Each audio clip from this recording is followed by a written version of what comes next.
am Simone Crawley, and I'm the Volunteer Program Manager here at the Dalí Museum. This means I have the fantastic role of getting to work closely with our museum volunteers, including the museum docent who you'll be learning more from today. I'm really excited to see some familiar faces in the crowd. Thank you all for joining us for multiple deep dives this month. We so appreciate your support of this program. The deep dive series that we are gathered here for today is intentionally taking place during April. April is Volunteer Appreciation Month. It's a great month to become a Dalí volunteer. This series has featured a Thursday morning lecture from a museum docent every Thursday in April, where a docent is taking the time to dive deep into the aspects of our museum's permanent collection. And this series really gave our docents the chance to delve into a Dalínian subject of their choice. While we are gathered, just sharing a bit about our volunteer program at the museum. Volunteers at the Dalí help out in a myriad of ways, and a lot of different departments need assistance at the museum from our volunteers. Our volunteers help with our visitor experience team, our education team, even our marketing team here at the museum, and a ton of other ways as well. Our volunteers help the museum strive to complete our mission to educate and inspire the public each and every day. We could not do this without our volunteers. I am happy to share that our regular volunteer program does accept new volunteers all year long, ages 16 and up. There are very exciting things on the horizon this summer as well. The Dalí is thrilled to be hosting the Summer Volunteer Program for its 5th year. This free summer program, open to high school students ages 14 and up, is for introducing our students to the world of volunteerism, as well as giving them a behind the scenes at the museum and introducing them to museum careers, things they might be interested in the future. The application for this museum program is already available on the museum website, and the deadline to apply will be May 31st. To learn more about any of our volunteer opportunities, please feel welcome to explore our museum's website, thedalí.org, or as you leave today, you can ask any staff member for one of Simone's cards, and I'd be more than happy to share more information about our programs with you. As always, I would love to take a moment to thank our museum members for making programming like this at the museum possible. And then just to highlight the great month we've had so far, our 3 previous lectures, and then our final lecture of the month with Dana today. So that is how the month has been. I'm very excited for next year as well for this series to return. All right, and I now have the honor to share a little bit more about today's speaker, Dalí docent Dana Wood. Dana is a longtime writer and author who moved happily to St. Petersburg from New York City in 2014. Though she's held multiple magazine staff jobs, she's been freelancing since moving to Florida and has written extensively for the Wall Street Journal, the New York Post, Town and Country, and numerous other publications. Dana has given 2 previous talks about fashion for the Dalí, and we are delighted that she is now leading a 3rd. I am happy to share that there will be time for questions and answers after today's lecture, so please feel welcome to hold your questions until the end of the presentation. I thank you all again for joining us this morning, and I thank Dana for sharing her knowledge with us. Please join me in welcoming to the stage Dana Wood.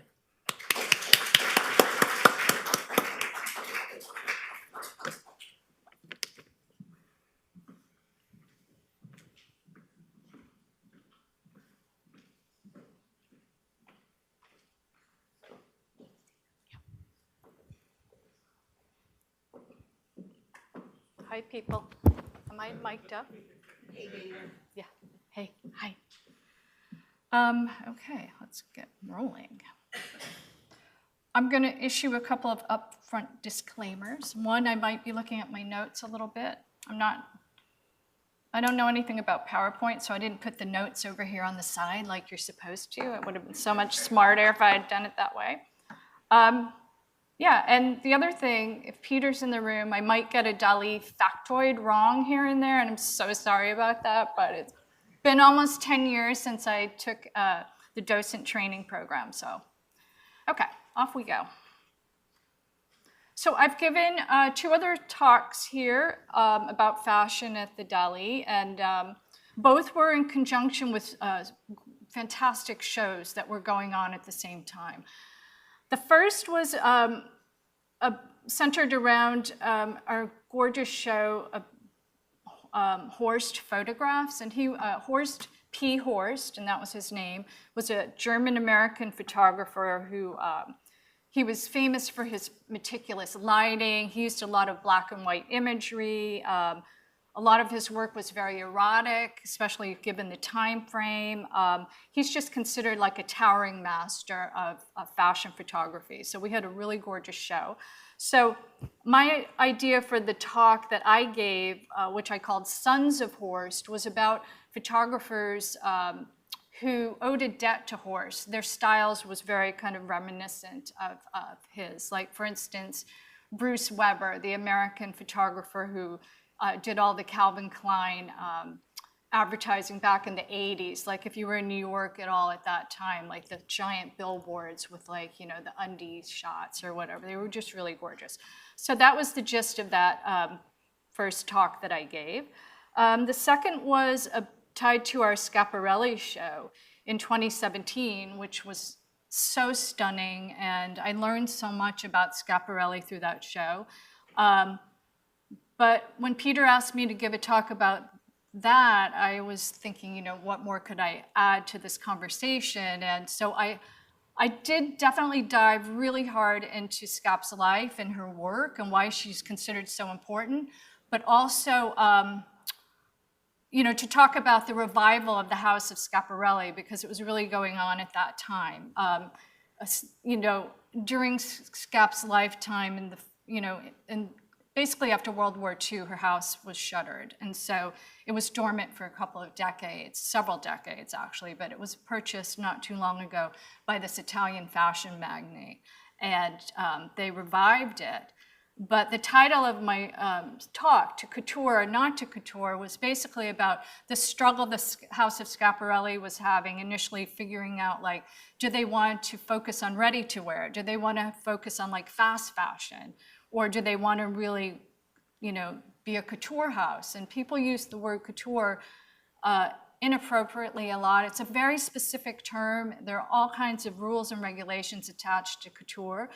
There's only like 115 actual true couture houses in the world. And so the House of Schiaparelli had to apply to be, you know, in the syndicale, they call it. So that's what that lecture was very much about. Like, you know, where do they take this house going forward? So here's my background. I mean, technically, if you Google me, I'm a beauty and wellness writer for the most part. I've run 3 different beauty departments at Condé Nast magazines, but I also have held fashion titles at W, and I've written quite a bit of fashion, but my core work is in beauty and wellness, whatever. So I spent 20 years at Condé Nast. I will argue that Condé Nast is the premier you know, house of publication for fashion magazines. I mean, Hearst is a very close second, but Condé Nast, you know, has Vogue and W and Glamour and GQ and, you know, Bon Appetit and just so many gorgeous magazines. So I spent 20 years there. I kind of bounced around back and forth. I came and went, but collectively 20 years. So I was fashion features editor at W Magazine, which is considered like the edgy, renegade little sister to Vogue. I was really happy to be there during a time when the magazine just blew up in terms of its influence on photography in particular. I've written recently multiple fashion stories for the Wall Street Journal, but I have to say a lot of them are tied to tennis because that's my obsession. And for instance, I wrote about the history of Wimbledon whites.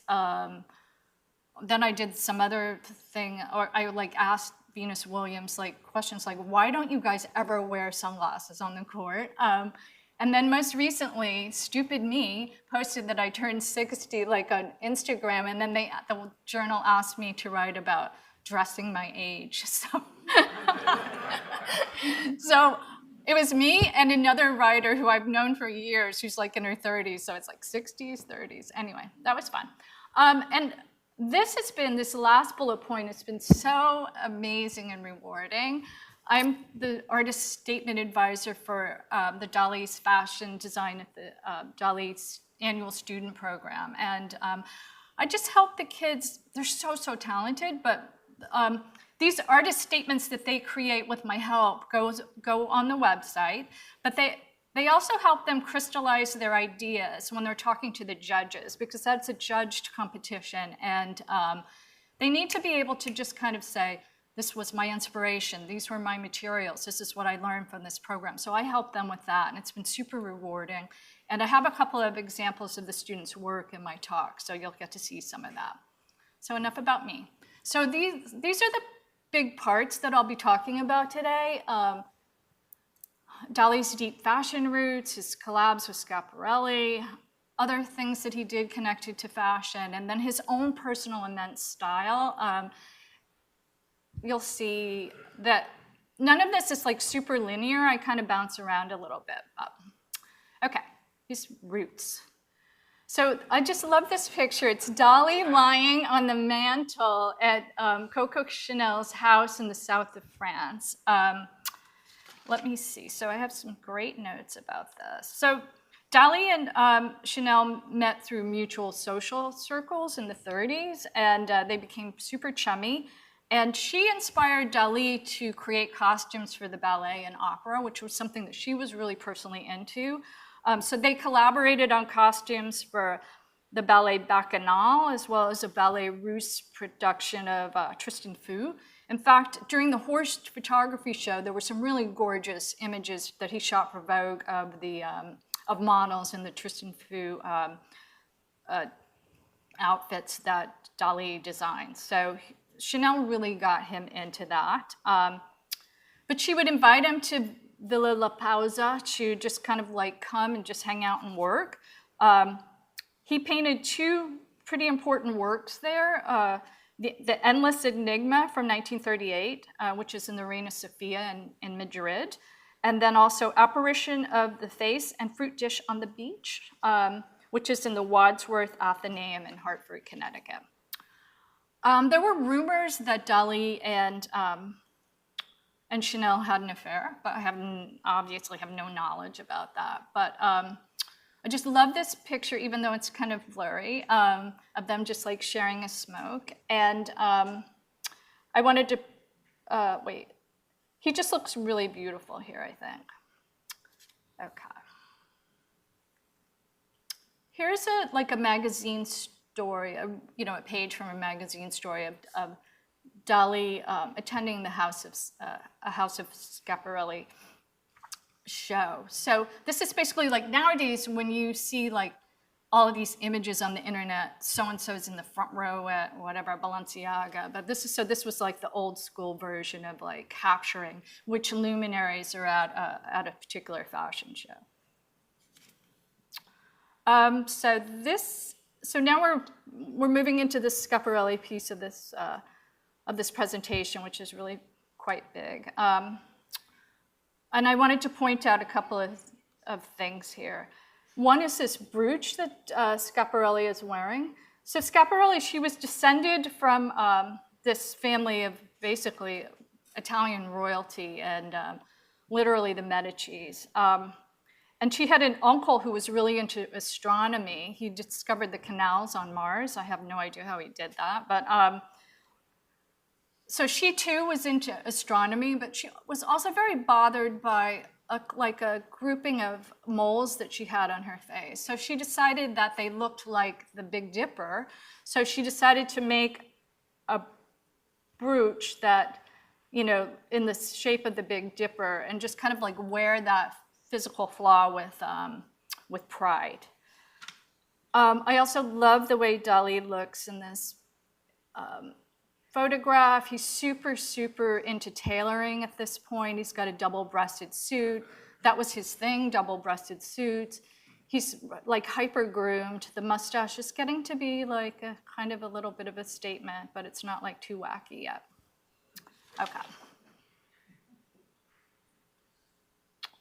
So these two were so aligned. They had so many commonalities that really made them, really want to work together. So I'm just this is kind of the longest part of this presentation. But so they both were considered difficult children.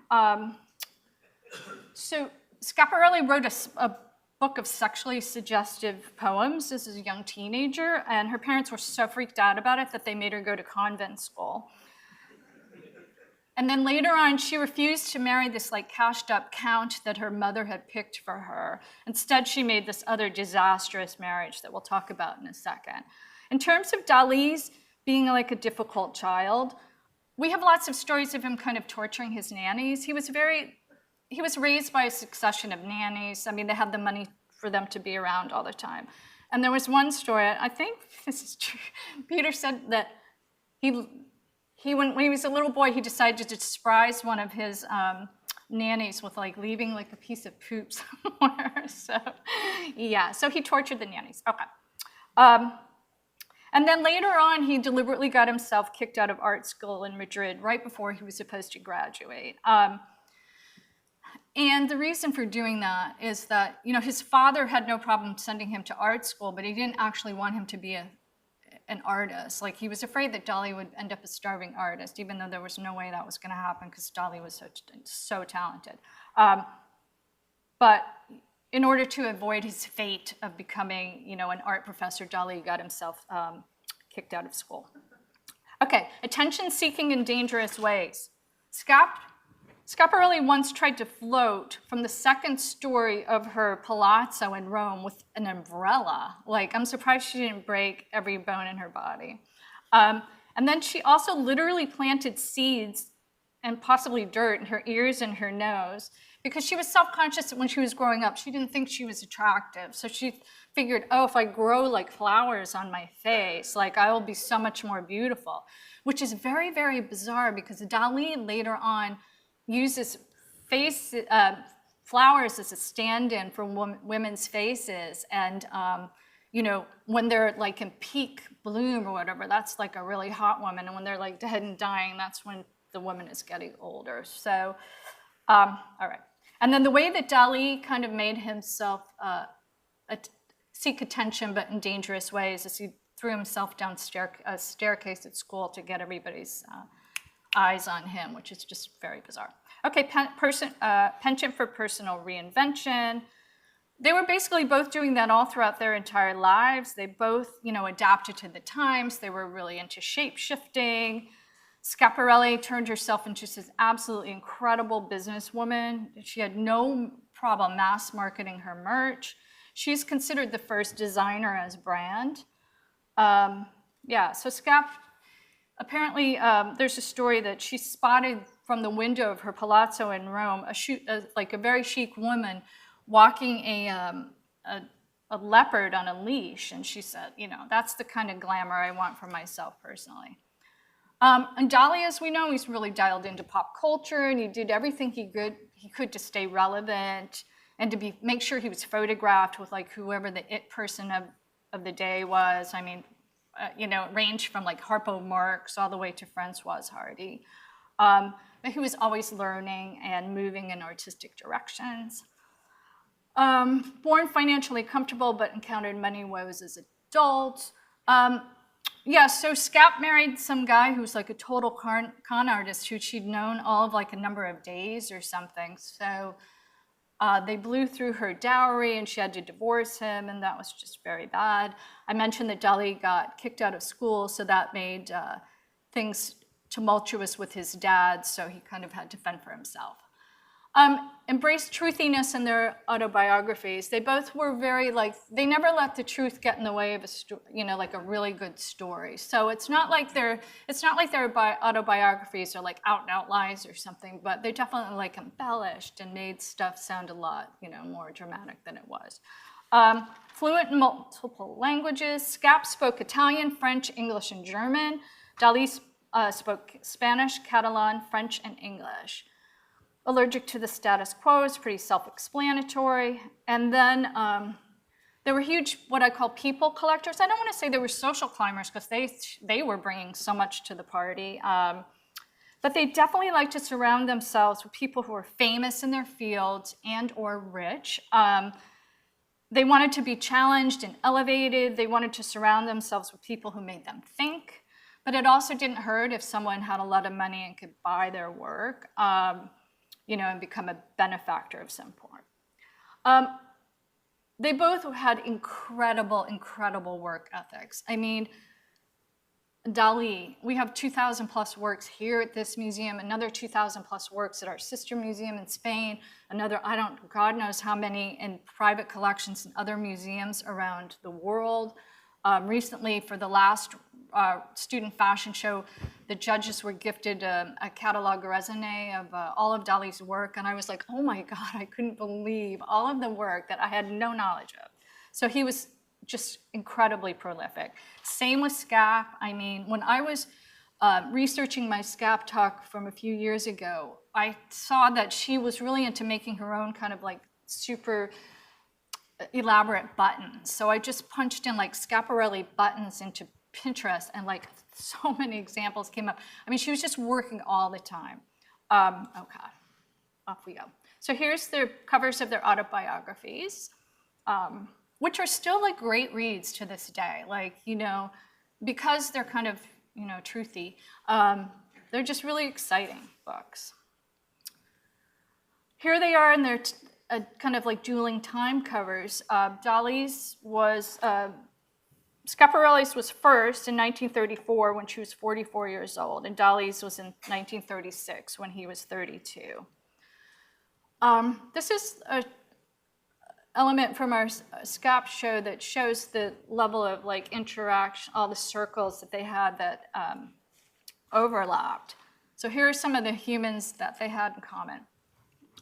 In the artists, photographers, and patrons camp, we have Cecil Beaton, Man Ray, Marcel Duchamp, Jean Cocteau, Edward James, Leonore Feeney, and Peggy Guggenheim. In the kind of counts, countesses, society, like titled creatures camp, we have the Duchess of Windsor and Daisy Fellows. Movie stars, Gary Cooper, Lauren Bacall, Gloria Swanson, Maurice Chevalier, Marlene Dietrich, and Mae West. This is, so Schiaparelli was really into surrealism. She was a pretty decent collector of a lot of surrealist works. So she was already kind of thinking about surrealism and how she could, weave that into her work before she even started collecting, collaborating with Dalí. So this slide and the next one relate to a double image by Jean Cocteau. So here she's done an evening coat with a motif. And here, this is much later. This was in 1953, but Dalí is also, gravitating toward this same thing. Okay, so now we're going to get into the actual collaborations between Dalí and Schiaparelli. So as I mentioned, she was already thinking about surrealism and how she could, portray that in her own work before she started collaborating with Dalí. So we've got this very cool bra over here. The work in the middle was also another collaboration with Cocteau, and I don't know if you can see it, but this is a profile of a woman, and this is her long blonde hair, and she's holding, I think, it looks like a mermaid or something in her hand. I thought it was a glove, but then when I started looking at it, this looks kind of like a tail to me, but my eyes are not great. And so here are what are considered the biggest of the Dalí / Schiaparelli collaborations. There are, these four major ones that I'm going to go into bit by bit. The shoe hat, the tear dress, the skeleton dress, and the lobster dress. Most of these collabs were done in 1937 and 38. But first, I'll show you the most adorable first collaboration. So it's a powder compact, but it's in the shape of a telephone, and I just think it's very, very cute. Okay. The shoe hat. So the idea for the shoe hat sprang from a photograph of Dalí taken by his wife Gala of him wearing one of her shoes on his head. Dalí had a little bit of a thing about putting shoes in weird places and taking pictures of it. For whatever reason, that idea intrigued him. So when the shoe hat was formally modeled in Scap's showroom, it was paired with a black cocktail dress and jacket embroidered with pockets in the shape of Mae West's lips. Dalí was equally fascinated with Mae West, whom Schiaparelli was costuming for films at the time. And he had crafted like a really adorable sofa in the shape of Mae West's lips for his benefactor, Edward James, to have at his house in London. So this shoe hat was shown with the jacket with the lips motif on it. And it was a huge hit when it was shown. Seven of those sets were purchased that season, but only one person would, dare to wear the shoe hat in public, and that was the socialite Daisy Fellows. She was brave enough to wear it. And Edward James, Dalí's benefactor, bought Gala the whole kit and caboodle. Like, he bought her the dress, the jacket, and two versions of the hat. One was the plain black one that we're seeing here, and the other had a shocking pink heel. Schiaparelli is known for shocking pink. So let's see. Oh, so as part of this, so Dalí had this benefactor, Edward James, and he had a financial arrangement with him in that, James was able to purchase certain works of Dalí's every month, but they also baked into that financial contract a Schiaparelli wardrobe for Gala, because that was like all the surrealist, I call them wags, wives and girlfriends, wanted to wear Schiaparelli. So Edward James made sure he got Gala some shoe hats. And then I couldn't do this without pictures of our beloved docent, Janice Embry. I don't know if Janice is in the room, and I'm super mad at her for that. But she is absolutely adorable. I'm sure most of you know her. But not only is she such a cutie with the hat all the time, she's such a fantastic docent. I mean, her level of knowledge about Dalí is really just off the hook. Okay. Oh, wait, are you here? Yes. Oh, I didn't see you.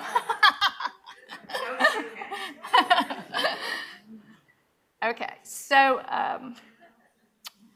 now we're moving on to the Terra dress, and this is the source image for that. The Terra dress, so obviously it's this very gorgeous painting by Dalí, and it's got the women with the flowers in various, levels of decay, my pointer. So she's a bit older, so her flowers aren't so perky and peppy. She's like the #1 hottie, and so her flowers are really popping. And then she's kind of in the middle. Okay. So the Terra dress was presented as part of Scap's Le Cirque circus-themed show in 1937. It's meant to be a trompe-l'oeil riff on torn flesh. And according to the House of Schiaparelli, when I was putting together my presentation from a couple of years ago, she kind of based it on two works. Yes, the surrealist women holding in their arms the skins of an orchestra work that I just showed you, but also another work from 36, Necrophiliac Springtime. And both of those paintings show women whose skin had been kind of removed, which is very creepy. The next work is the skeleton dress. Whoops, here's a couple of versions of it that we're seeing. So it's supposed to be like a funeral garment too, so it's got a veil. And then here it is side by side with the source image.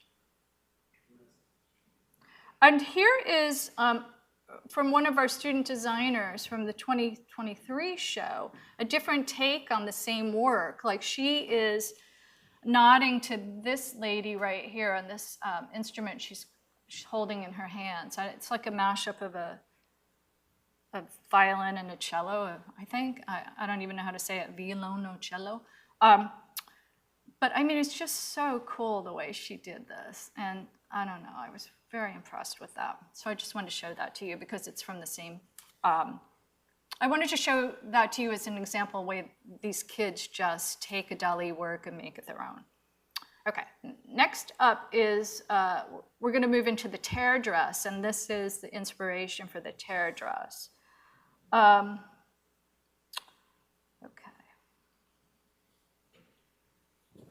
So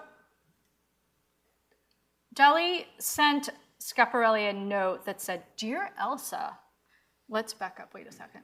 "Dear Elsa, I like this idea of bones on the outside enormously." So like, I don't know, no one else thinks about bones on the outside except for Dalí. So, you know, he started pulling together some sketches of it. And then this is what became of that idea, and it's so beautiful. Like in the Schiaparelli show, which had a mix of the vintage stuff, the collaborations and the older stuff, and also new stuff from the house of Schiaparelli, I was personally most blown away by this dress because in person it's just amazing. But when it was shown, it was considered offensive and in poor taste because, you know, I don't know, it's just like weird to have your bones on the outside of your body. It was created with 2 layers of fabric with cotton wadding that are stitched down in a very like specific exaggerated technique called trapunto. It's a type of quilting called trapunto. So it's right there. It's really beautiful. It's just so, I don't know. I think it's just really chic. And then there's shoulder seams are closed with big plastic zippers that aren't so evident here, but Schiaparelli was really big into zippers. Okay. Here it is side by side with Javanese mannequin. Okay, and the next work that we're gonna move on to is the lobster dress. And the source for that was Lobster Telephone. I wish I had a picture of the red lobster telephone because that would have made a smidge more sense with what I'm going to show you next, but I mean, I will take it. There were a total of 10 lobster telephones that were made by Dalí for his benefactor, Edward James. 6 were white and 4 were red and black. You know, the idea for this lobster telephone comes from, evidently Dalí was at dinner in like a private room in a restaurant, and some people had, you know, some of the participants had had lobster for dinner, and they started, you know, I guess they were bored, throwing the shells at each other, and one landed near enough to a phone to make Dalí, you know, connect the dots in his mind that he wanted to do this lobster telephone. But even before he made the actual lobster telephone, Dalí completed a painting called New York Dream Man Finds Lobster in Place of Phone. That was in 1934. For Dalí, lobsters symbolize castration, which makes the placement of the lobster on the famous lobster dress pretty interesting, and not in a good way. So apparently when it came time for the showroom presentation of this dress to Schiaparelli's clients, Dalí was like, "Oh, I have a really good idea. Let's put some actual mayo right here. You know, let's put some actual mayonnaise right on the lobster." And Schiaparelli was like, "Yeah, that's not happening. You're not going to ruin my beautiful dress with a blob of mayo." The lobster dress was purchased by Wallis Simpson, who was marrying the Duke of Windsor, and so she was putting together this vast trousseau, and so this is one of the looks that she picked for it. And it was photographed by Cecil Beaton for Vogue. I don't know whether it was American Vogue or British Vogue, but at any rate, it was a whole huge spread, not just of the lobster dress, but I'm guessing of Wallis Simpson's entire trousseau. So it's pretty famous because these images have lived on. So one of our designers from the most recent fashion show decided to, do an ode to the lobster telephone. Her name's Elle Orchard. She has been in the program for several years, and I have to say, when these kids stay in the program for, when they start when they're in 9th or 10th grade, and then and they go all the way through senior year. By the time they get to senior year, their draping and their sewing and their construction is off the hook. It is so, so good. I personally went to college at FIT in New York City for fashion design, but I had to switch my major because my sewing and draping and construction skills just weren't good enough, basically. I would work so hard and get like a C+. So I switched to their communications program, ended up writing for a living. It's all worked out great, but if I had the skill that these kids have from working in this program. So here's her sketch, and here is the finished situation, which was absolutely so beautiful. It fit her like a glove. She's tall and willowy, and she's a great model. But you can see like how detailed the back is and how much work she put into it. Here, we also had a show at downtown, the crafts something. And here's the front of Elle's dress with the lobster claws. It was just so, so beautiful. And then this was just from a couple of weeks ago at our Dalí docent retreat. This Dalí docent, Lee Jensen, I had never met Lee before, and I was like, oh my God, dude, you look amazing. So I asked him if I could take pictures of his outfit. He hand-painted this. He did this himself, so I was very, very impressed. And then he said, I have socks too, so he showed me his socks. So that was really good, really, really good. Okay. The next look is about what we call a bureau drawer suit, and this is the inspo for that. Let's see. Lost place in my.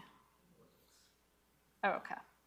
So the Venus de Milo with drawers. It was conceived in 1936, but I guess it wasn't actually cast until much later, 1964. And I just recently read that Dalí asked Marcel Duchamp to help him figure out how to execute it, I guess.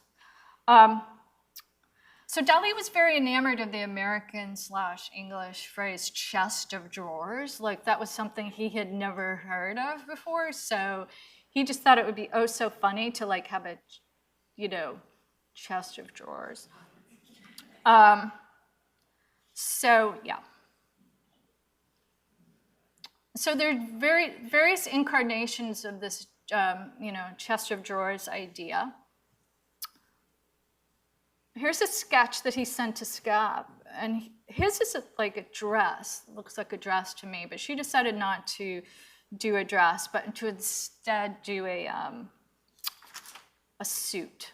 So it's a little hard to see the suit, but these are images from Vogue. Basically, the pockets are like drawers. She initially had these really elaborate tassels for the drawers, but she was all about making a buck. So one of the American retailers that picked up the look, I don't remember whether it was Saks or Bon Teller or whatever, said, yeah, we like it, but we just sort of want normal buttons. So, but it's still really cool. So here it is juxtaposed against the Venus. Here's a sketch of it, an illustration of it. You can see a little bit more of the detail. Again, here's another illustration with a painting that Dalí did of chest of drawers. When he had an idea for something and he really liked it, he would just do it. Okay. And then this is a collaboration that wasn't quite as splashy as the others, but it's also very, very pretty.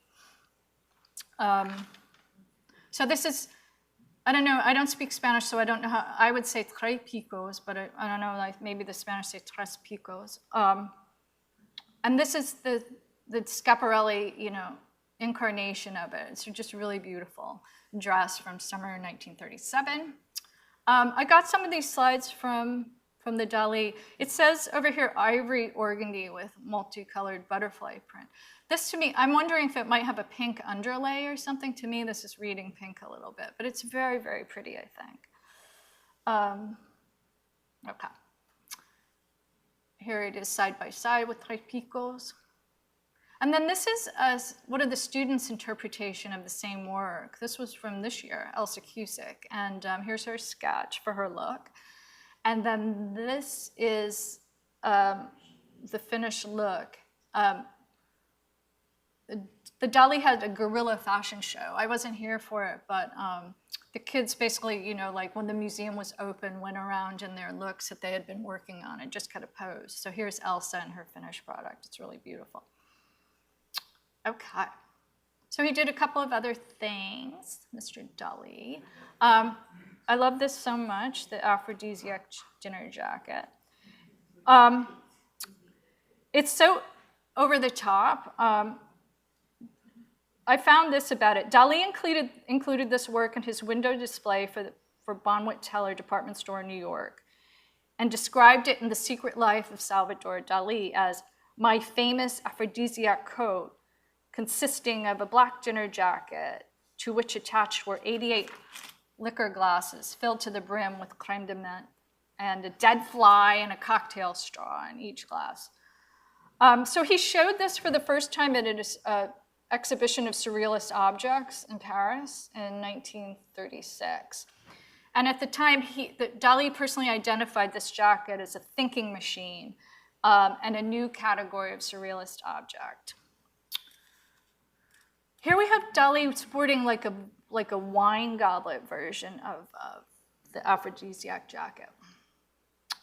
And then he definitely did quite a bit of fashion illustration. I have never personally heard of this person, Christian Berard. That doesn't mean that he wasn't like super hot during his day, but he's not like a legacy like the other Christian, Dior or something. But both Dalí and Schiaparelli collaborated with Christian Berard on different projects. This Brian's Hosiery ad, like, if you don't already own the Schiaparelli Dalí catalog that was produced in conjunction with the show, I hope that it's still being sold in the museum shop. It is so beautiful.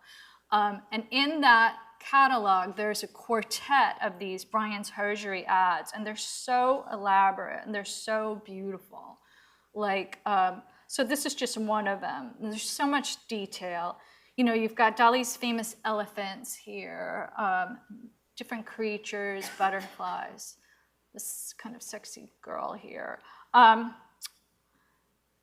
then he writes a couple of things like, of fragility is almost essential to beauty. And then down here, the little advertising stuff says, why? Because they fit perfectly. Because Brian's gives you 5 proportions, 15 denier and 64 and 54 gauge. I'm sure they told him to write that on the bottom of it, but somehow he just feels enthusiastic here, and it doesn't feel like cynical. Like Warhol did quite a bit of, advertising to pay the bills too, but his feels like a lot more cynical than I think these beautiful Brian's Hosiery ads read by Dalí. And then we have perfume bottles that Dalí made for Schiaparelli's fragrance. It's called Roi Soleil, and it's like a riff on, the French word for king, which is spelled R-O-I, but it's pronounced wa. So, but I think, Dalí and Schiaparelli was like, let's make it very, like American, Roy. So, Dalí, here's an ad that Dalí did. He's really making, playing into this idea of the Sun King because he's on a throne here. And then he did some ads for Schiaparelli's shocking fragrance, and also, Schiaparelli's shocking oils. Like, she was so smart. In the beauty industry, we call these things ancillaries. Like, if someone has a hit perfume, like, remember Elizabeth Taylor's White Diamonds? So, the fragrance will come out, and then the following year, there'll be like the body oil, the lotion, everything scented with it. But it's just, they're called ancillaries. So this is, so long ago, 1944, and Schiaparelli's already thinking, like, how do I merch out this shocking fragrance? And I'm going to make a whole line of oils, that do different things. And, Dalí did the advertising for it. Here's some examples of Dalí's jewelry. Dalí was super, super into jewelry, and And Schiaparelli was the first to commission him to create jewelry. So, but after that, he just took off, man. He like created jewelry, tons of jewelry for basically the rest of his lifetime. And then he also got into wearing a lot of jewelry himself too. So these are some examples of the jewelry. This is like a very kind of like Dalí, you know, this was very, like, this is extremely well known, this Eye of Time brooch. But I found the Etsy version selling for $22.41 plus shipping and handling on T. Okay. So now we're going to, just like the last piece of the show is all about Dalí's personal style. I love this quote. I would spend an hour in fixing myself up, plastering down my hair, shaving with maniacal care, always wearing freshly creased white trousers, fancy sandals, and pure silk shirts. I also wore a necklace of imitation pearls and a metal cloth ribbon tied to my wrists. So I've kind of broken up his different looks into 4 big buckets. They're not super linear, like, you know, he can be groovy at a young age and an old age, but okay.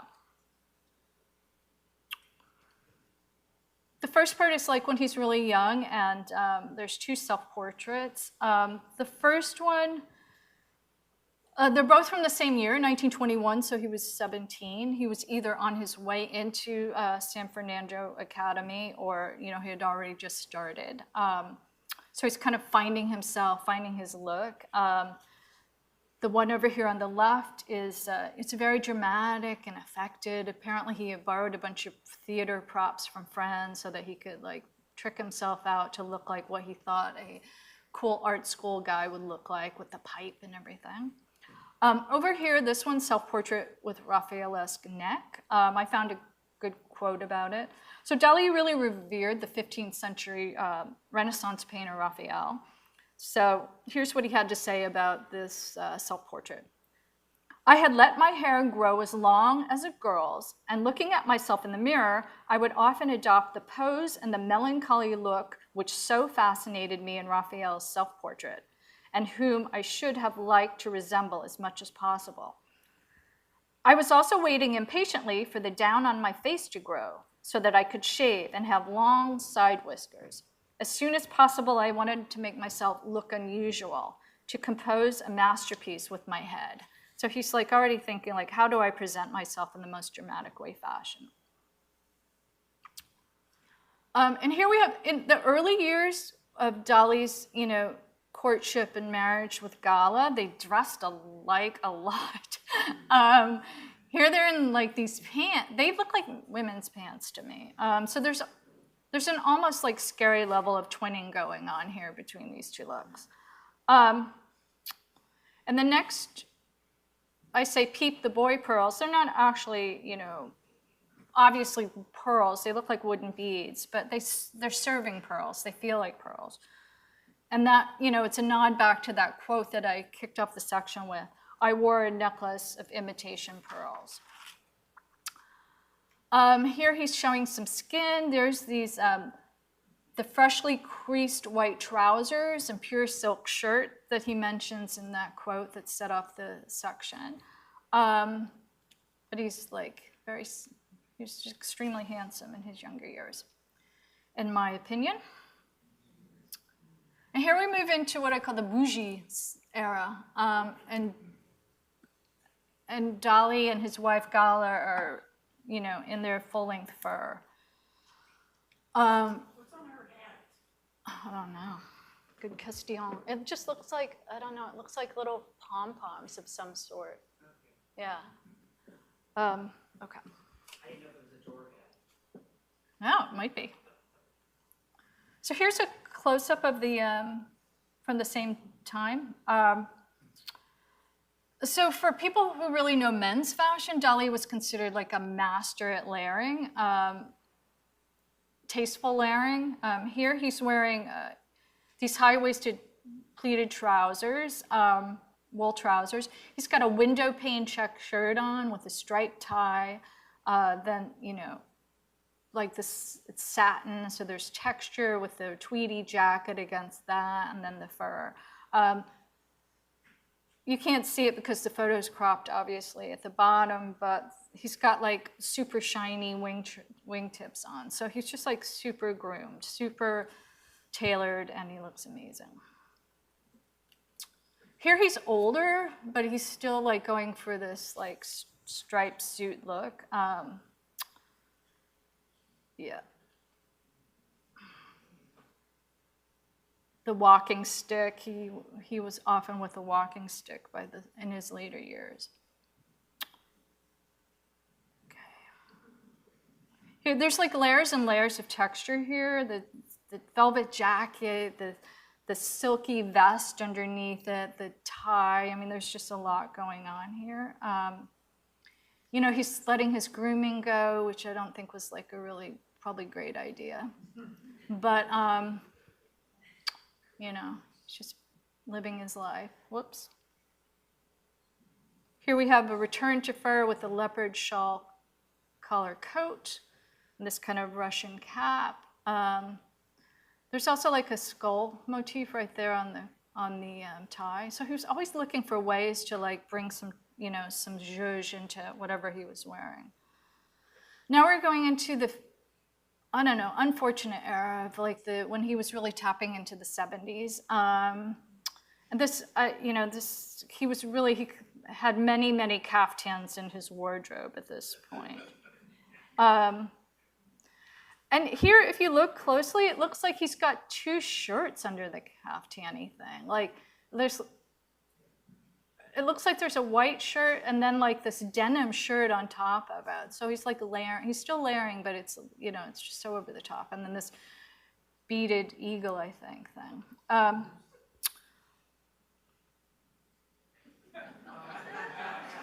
This one's so great. Like the jacket, the coat in and of itself is like, wow. But then he's got like super short shorts on. And I wish that this wasn't cropped so much because he's got these lace-up espadrilles on too, which I guess is probably like a Spanish thing. But the whole look was just like, whoa, okay. So I mentioned he collected multiple caftans during the 70s, and then he started really layering them a lot with a lot of chunky jewelry. But yet he would pop them over a white button-down shirt, so he wasn't completely going rogue. He was just like making sure that he was keeping up with all the trends of the 70s, but in his own way. I feel like this one is almost like a Brian Ferry, Roxy Music version of Feeling Groovy. Like it's elegant in its own way, all this patterning. And it looks like he's holding up a piece of jewelry that he may have made. At a later stage in his career, he partnered with this Argentine jeweler named Carlos Alemany, and on a series of like one-off baubles made from emeralds and sapphires and other like, you know, costly gems. But he's also got that that wristy thing going on here. And when there was that quote that when I kicked off, he said he'd like to have something always wrapped around his wrist. Oh yeah, right there. I put it right here. I was looking for it. The metal cloth ribbon tied to my wrist. I mean, this is the, you know, like the spendier version of that, but it's still something that he did all. So this portion, this is the last portion, and like when I say he was like a heat-seeking missile, I'm not being completely derogatory, but he was also, at this stage in his life, he was like really playing to the cameras. Like, it's like, he was so famous by this point, and he was like, how can I just like give the people what they want? So he's like making sure there's lots of dramatic photos of him at all time. Like he's not super old here. You can see that he's got the dark hair and stuff, but still. This cowboy shirt, he wears a lot. Like there are many pictures of him with the cowboy shirt. Sometimes it's buttoned from the top and then open a little bit. But yeah, lots and lots of pictures of the cowboy shirt. I actually really love this necklace. Like I want this necklace for myself. I just think it's like a bib kind of bandana effect. It's really beautiful, I think. Yeah. So he would always whenever he could, he would nod to his Catalan heritage with this, traditional Baratina hat. Rhino horn. They symbolize strength and virility, and the ultimate logarithmic spiral from nature. Here he is with Babu, his ocelot that he was photographed a lot with in the 1960s. And then this is the end of my presentation. Our king, Dalí. Thank you.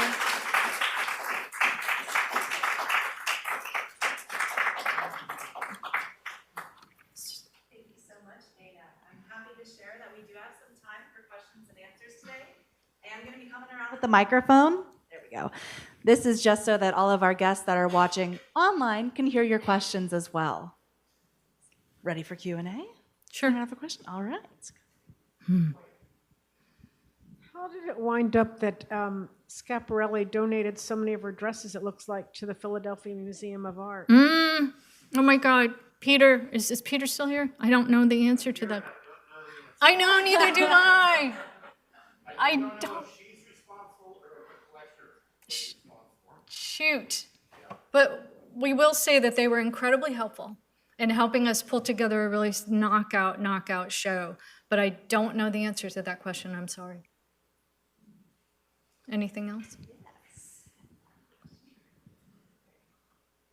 In the very beginning of the talk, you said that couture was misused often. All the And time. I wondered what it's supposed to mean.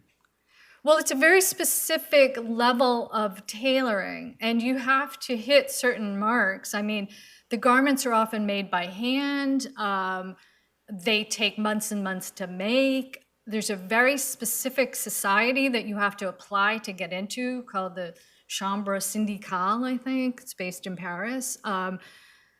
I actually wrote a funny story for W about this. I called faux couture because of the misuse of the word couture, because it was like couture toilet paper. Like everything gets the word couture slapped on it, but it's very, very specific. It basically means handmade. And so ready to wear is not handmade, so there's different levels. And then you get to like fast fashion, which is, just cranked out in factories in 2 seconds. But couture is at the absolute top, the pinnacle, and it's incredibly expensive. And there's only like a handful of actual clients for the couture. A lot of them are these like Middle Eastern, king's wives or whatever. And they show up in Paris twice a year. There's only 2 seasons for couture.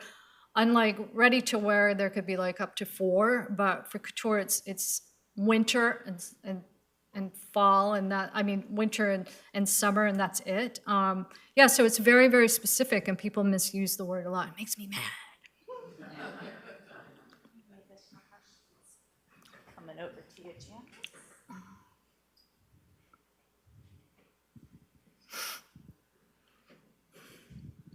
I just recently found out about the shoe hat that I didn't know, and a little bitty line in the autobiography.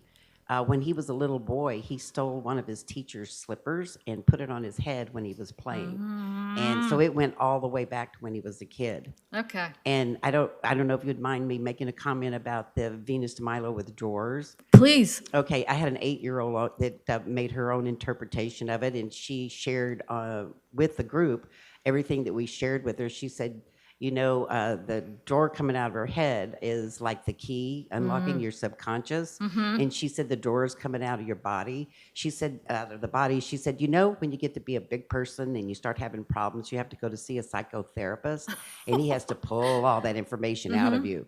And so that's what the information we had given to her. But she surprised me when she said, but my own interpretation, if you'll notice, she has no arms. She can't carry a purse. She needs those doors to put her stuff. True. Very good observations. Excellent. Thank you. Very good. Any additional questions this morning? All right, well, lovely. I actually have one question, Dana. You caught my attention right at the beginning. I'm just so curious now. Tennis players, why don't they wear sunglasses? So Venus basically said, no way could we have anything on our face. It's just way too distracting. And, some wear hats or visors, but not very many. And, or someone like Nadal will wear a headband just to keep the perspiration from going down their face. But yeah, she said we just can't have anything on our faces. We just have to. And so that's why you see the tossing, into the sun, the ball toss into the sun. But they figure it out. They know exactly what to do to keep the sun out of their eyes. But yeah. Okay, thank you. Speaking of Venus, was it Venus or that you interviewed? Were there other famous people that you interviewed as well? In my lifetime? Yes, I don't know. Do you consider Elizabeth Taylor famous? I do. I do. Yes, She invited me to I her knew home. there had to be more.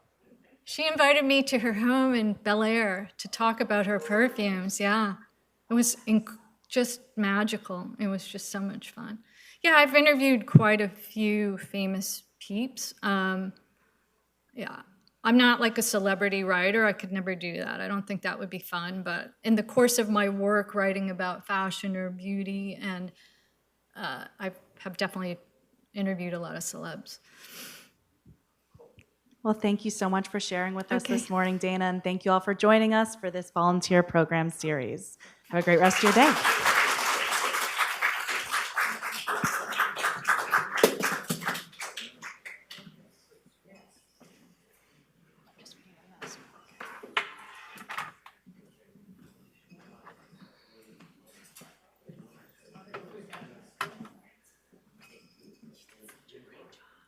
Is he gonna? Thank you. It's so funny. I didn't see you out there. Well, I didn't have my shoes. And I snuck in at the last minute. Oh, good. Okay, good. Can we do lunch? Yeah. Oh, not now. Oh, now? I guess I could do lunch. Yes, I do actually. Is he gonna peel this off of me? Yes. Or just, okay. I'll be up in just a second. Is my husband still here? Yes, sir. Was that cool? That was great. Thank you. Thank you. No, I'm looking if my husband is still here. Oh, hi, hubby. I'm going to have lunch with this cute